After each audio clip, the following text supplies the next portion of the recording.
Hello everyone, welcome to How to series of Infront Secura tool. In this video, we will see how to add configuration profile in the Infront Secura tool. From the left menu navigate to the templates section. Click on the configuration profile. Click on the plus sign to add a new configuration profile. Enter the name for the configuration profile. Select the vendor and OS type from the respective drop-down menus. Series and model number are optional, provide if you have those details. Enter the description for the configuration profile. Once you have entered these details, move to Connection tab. In this section we need to provide connection commands, that is, commands for logging into the target network device. Under Device Connection via Telnet and SSH section, we need to provide the connection commands in XML format.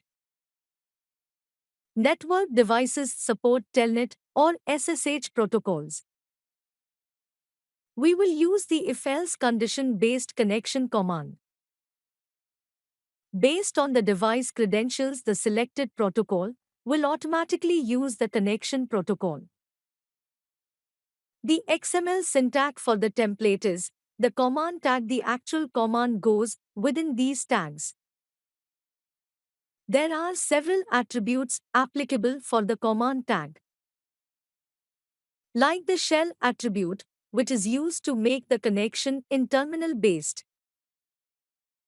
The prompt attribute, which indicates the command results and pattern.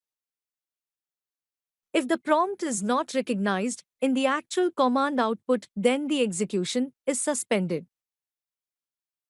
Another attribute is timeout. It signifies the amount of time the tool waits for the command's output. If the output is delayed compared to the specified time, the command is considered failed.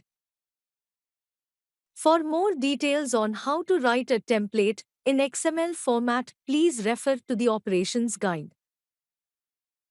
Once the entire configuration is done, click on the Save icon to save the configuration profile. You can search for the newly created profile by using the filter option. These configuration profiles are used during the discovery and in the upload job process. To establish a connection to device is based on the protocols which we define in device credentials. Thank you for watching.